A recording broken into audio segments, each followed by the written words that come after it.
Session 4, if we can go straight into the business of the day.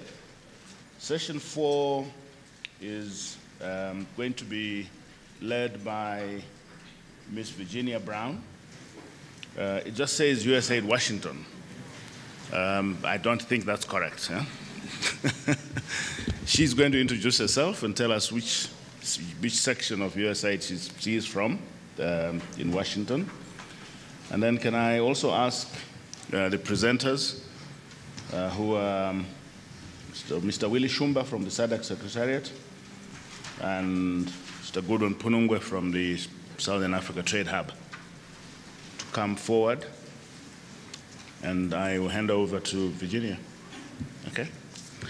And as we did yesterday, we'll get presentations and then we go to discussions thereafter. All right, but it's all yours. Thank you, man.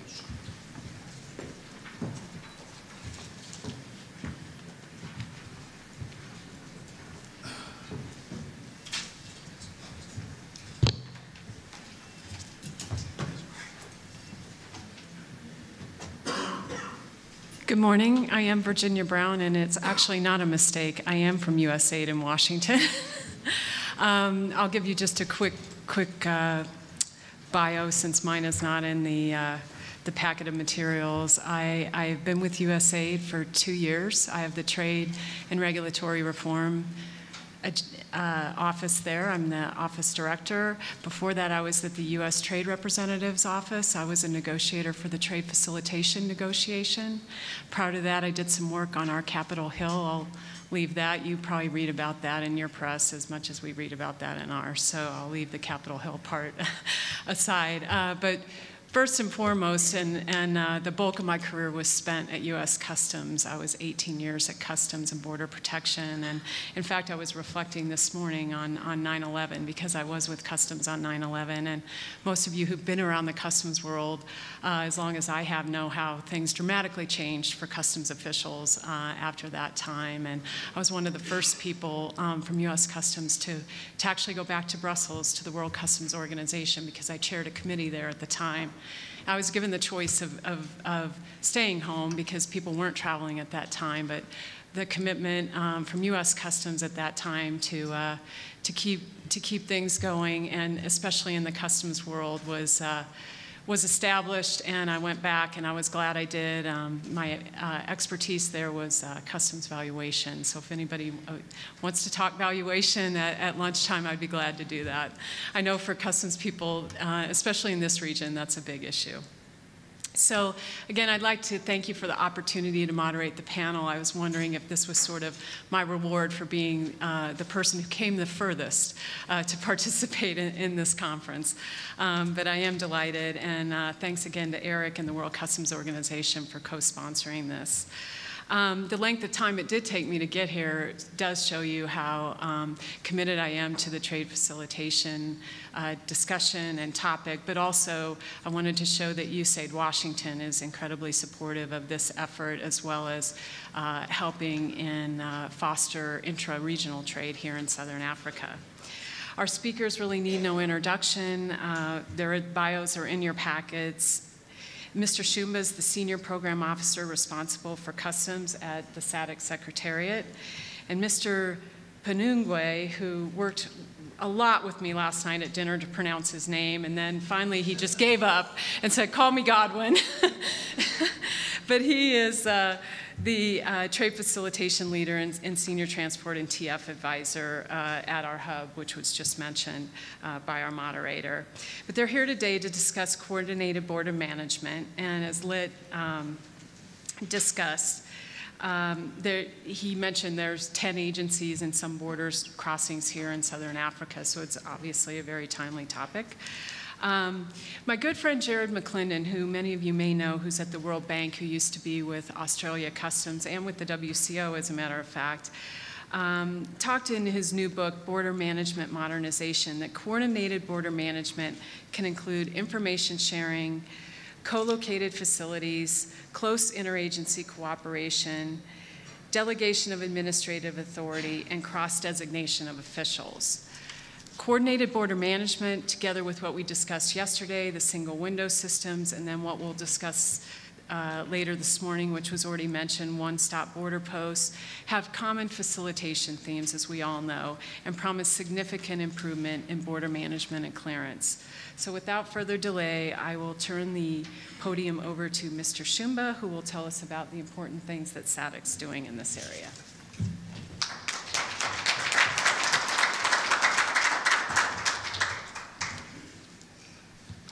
Thank you. I'll talk about the coordinated border management from the SADC perspective.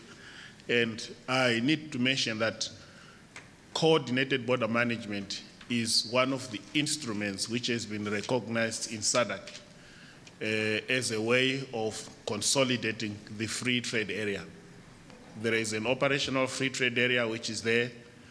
And if you visit our borders, you find still congestion, both on the passenger side and on the commercial side. And coordinated border management is one of the instruments which can be used to ease the congestion at our borders. That's the map of the SADC member states. And as you will notice, most of the countries have got land borders. And even the island states of Madagascar, Mauritius, Seychelles, they also have their own ports where CBM, the short for coordinated border management, would be required. And for those SADC member states, you will notice that only 3 are not yet on the FTA. That's Angola, DRC, and Seychelles. And the rest, the other 12, they are all participating on the SADC FTA. Now, when it comes to border management, there are basically 3 instruments that we get guidance from. There is the protocol on trade, and a protocol is an identified area of cooperation, and the protocol on trade, it talks of liberalization in intra-regional trade and a contribution towards the improvement of the climate for domestic, cross-border, and foreign investment. And it also refers to harmonization and simplification of customs rules and procedures. And there is also the protocol on transport, communication, and metrology, which also refers to efficient management of frontier offices as a way of getting traffic to move within the region. And we also have what we call our regional indicative strategic plan, which also refers to cross-border investment in productive activities and corridor development, which would spread development across the region.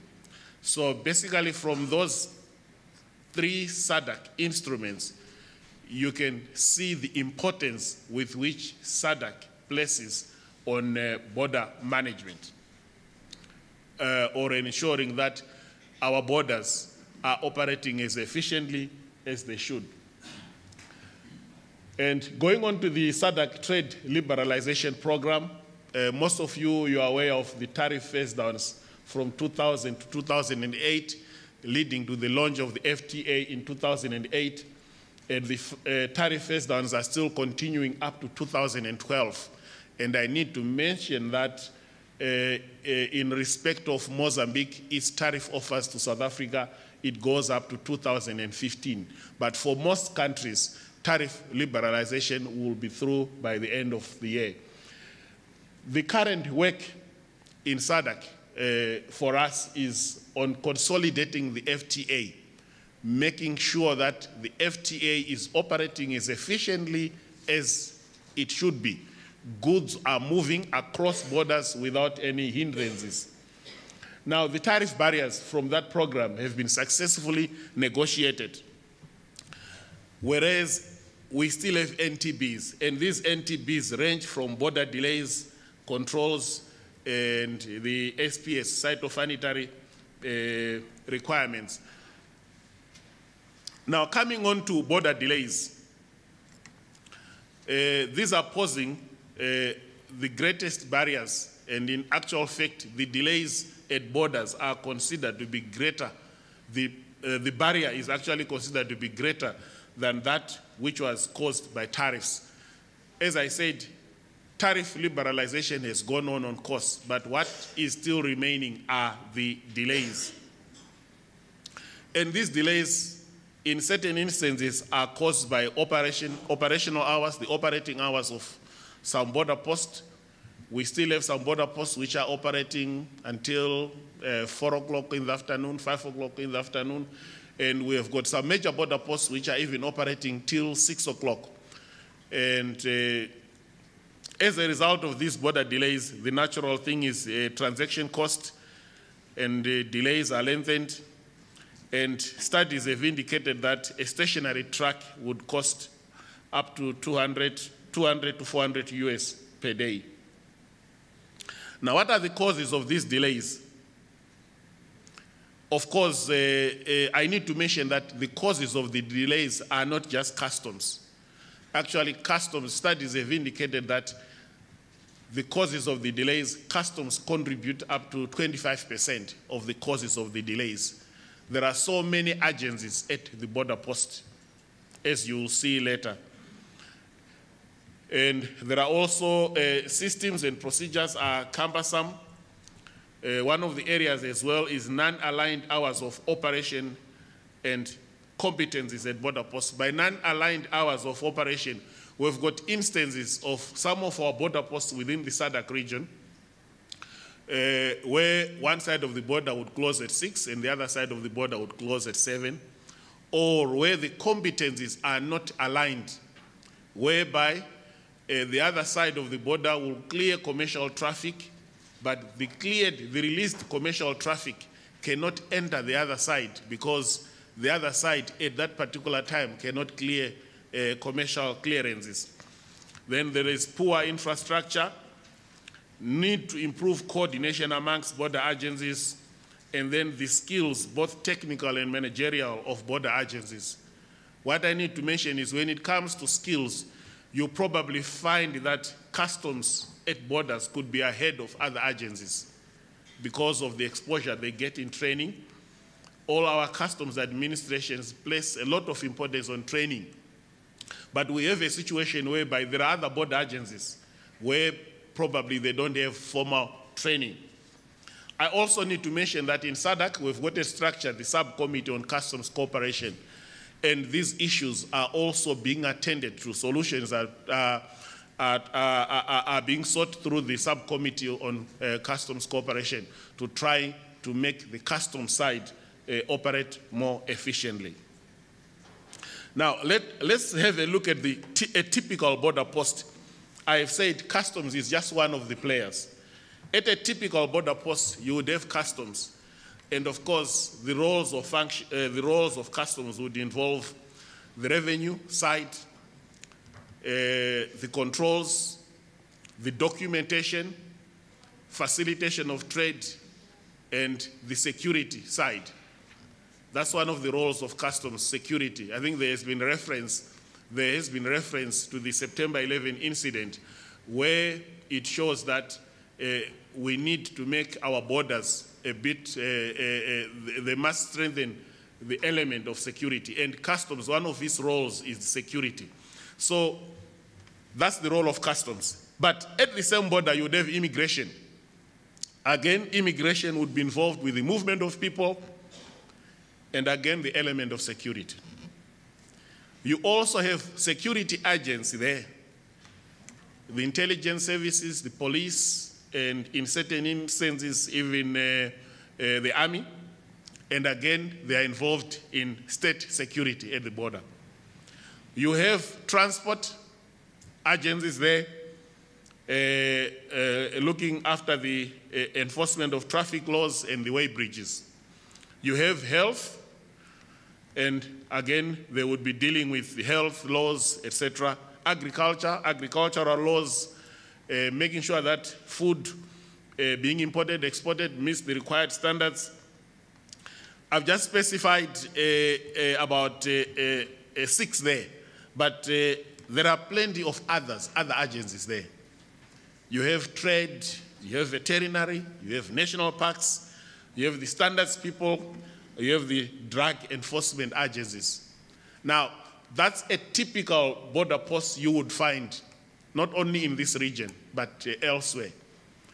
And when you look at that, you are probably looking at more than 10 agencies, all at the border, all doing work on behalf of government, and all reporting at the end of the day to the same master, the government. And without proper coordination of these agencies at the border, you can actually end up with the border post, instead of facilitating the movement of goods and people, being a source of delays and a source of frustration to legitimate trade. Because each of those agencies has got a mandate covered by the national laws to do whatever they are supposed to do. So without proper coordination, you end up with all these agencies sometimes stepping over each other's feet, and each person doing what he's supposed to do. And you can also imagine all the various activities which is taking place there. And of course, I sympathize with customs colleagues, because whatever happens at the border, the problem and the blame is always laid onto customs. So customs will always take the blame. If there is any delay, any demand for money in the form of corruption, any problems with transport, any other problem, normally people will just say customs at the border. But not to say that customs doesn't contribute. They also have their own contribution to the process. Now, I mentioned earlier on about the major border post and the operating hours. I'll just highlight some of the border posts we have. You will notice that Beitbridge and Musina, one of the busiest border posts in the region, between South Africa and Zimbabwe, it's one of the border posts which operates 24 hours. There are some others which operate 24 hours, but Beitbridge is an example of a border post which operates 24 hours from South Africa into Zimbabwe, from Zimbabwe into South Africa. But we have some major border posts like Kasumbaleza between DRC and Zambia. It operates from 6 to 6. You have Chirundu. It operates from 6 to 6. You have Kazungula. It also operates from 6 to 6. Of course, the Kazungula has got a special case in that some of the traffic has got to move across the Zambezi in a ferry, and it actually becomes inappropriate to have a ferry during the late hours. But there is work ongoing there, thanks to the ADB. There is work ongoing there to improve the situation at Kazungula. But still, what I'm saying is, those are some of the major border posts we have in the region, which are operating from 6 to 6. You have Martins Drift, Grobler's Bragg operating from 7 to 6. And you have Plumtree and Ramo Kwebani, between Plumtree and Zimbabwe, operating between 6 to 10. Those are some of the operational hours of some of the major border posts in the region. Now, coming on to coordinated border management, which we believe is actually a solution which can actually help in improving the way border posts are operating. It is the coordination and cooperation among all the relevant authorities and agencies involved in the protection of the interest of the state at the border to establish effective, efficient, and coordinated border management in order to reach the objective of open but well-controlled and secure borders. From that definition, you will see that CBM, actually, from that definition, it takes control.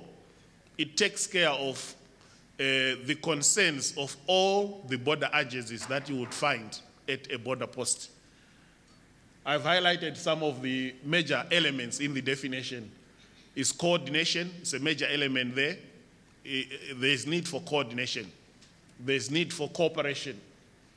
And this is all the relevant authorities and agencies who are justified, who have got a reason to be at a border post.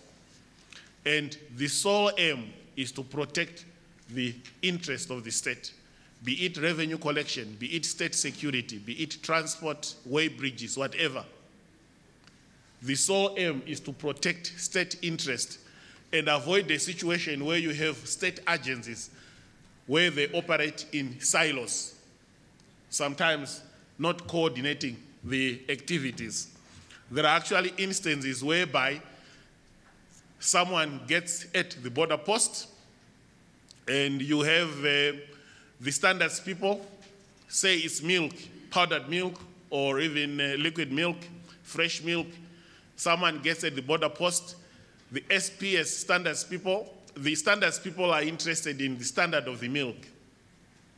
Is there a labeling requirement?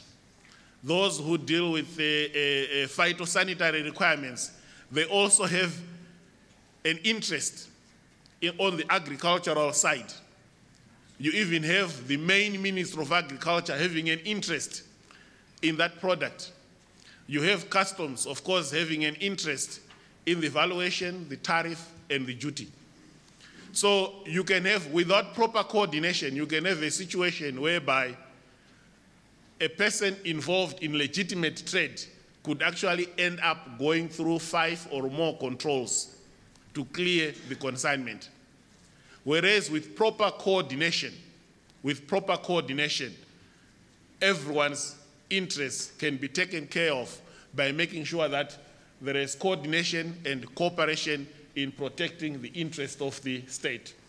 And of course, it will result in improving effectiveness and efficiency, and also it results in controlled and secure borders. Now, SADC have come up with draft guidelines to assist member states in the implementation of coordinated border management. And in coming up with these guidelines, consultations, I think we actually used best practices of what is taking place elsewhere, and consultations were conducted with other stakeholders for their input, and draft guidelines were developed. And you can actually have sight of these draft guidelines if you visit the SADC website. They are there. And they are merely guidelines to assist member states in the implementation of the coordinated border management. I'll just give you an overview of some of the chapters in the guidelines. For example, Chapter 9 talks of communication and information exchange.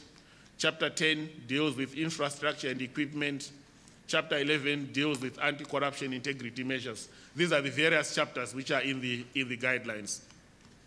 Now, coming on to coordinated border management, it is a trade facilitation tool, and like I said, the guidelines are available to assist member states. And for the SADC